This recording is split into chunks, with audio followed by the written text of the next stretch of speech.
and we have to figure out a way to tell this story. And I mean, it's too good to be true. And this whole time we've been talking about, you know, what we want to do for her, and we want things to kind of happen organically and cosmically and just have everything aligned. And so far it's been absolutely beautiful. And coincidentally, it was on May 30th, the day that Jeb Lazan passed away, and it was about a block and a half from his home where he passed that we found this bench. And so now we are on our way to get it. Well, you can help me tell the story. Let's start with 2 years ago, on May 30th. Someone very special to us passed away. And when we were planning their memorial celebration and service, Franconia Sculpture Park came to you while we were watching a movie or watching a show. It just happened. From that, something really beautiful came out of it. We found a bench that we were going to throw away ultimately, that we ended up painting, putting beautiful clouds on. It was a collaborative effort from the family. Ultimately, we placed it next to a sculpture coincidentally named Infinite Play. And 2 years later, we find ourselves back at Franconia a couple months after my mother's passing, March 28th. And we were invited to Franconia by Alex, a wonderful person who happens to be the director at Franconia, and talked about how magical Franconia is and that we'd love to eventually have my mom's memorial at Franconia. And so afterwards, we figured since we were up in the Lindstrom area that we would try to find a bench. So we ended up going to the Picket Fence Gals Antique Store on Olinda Trail and Highway 8. It was closed, but there's still items that are out in the yard. And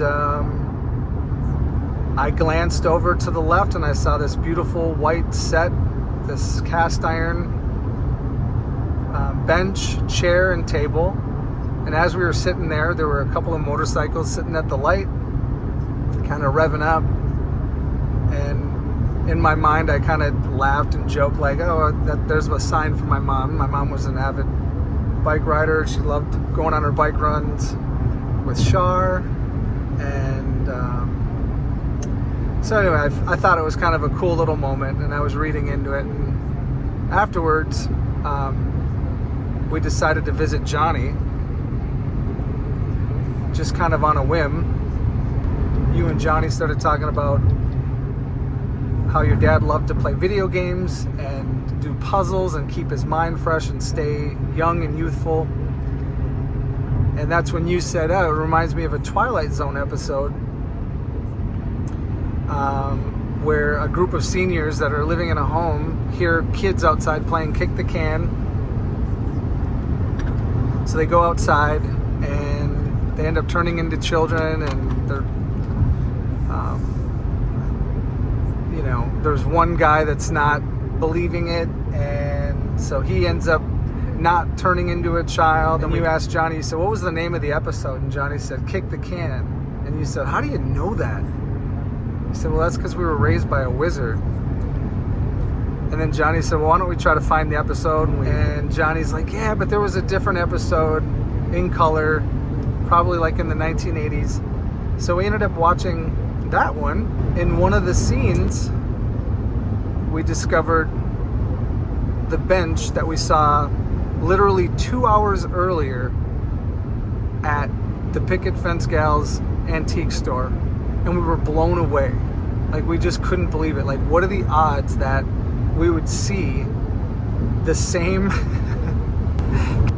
metal bench in a small town in Minnesota, which was also featured in a 1983 episode of The Twilight Zone.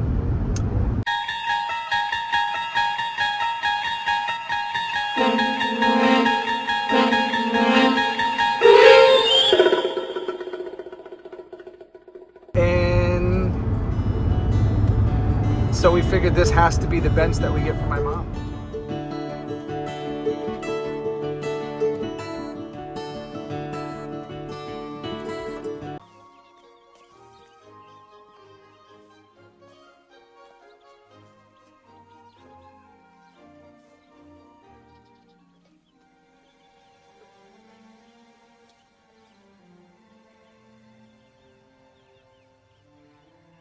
You'll get it. You guys, $59. It's $59. And you can't make it up. That's it. That's it, right? That's it. And now we're gonna make a movie about it. Yeah, I think that's good.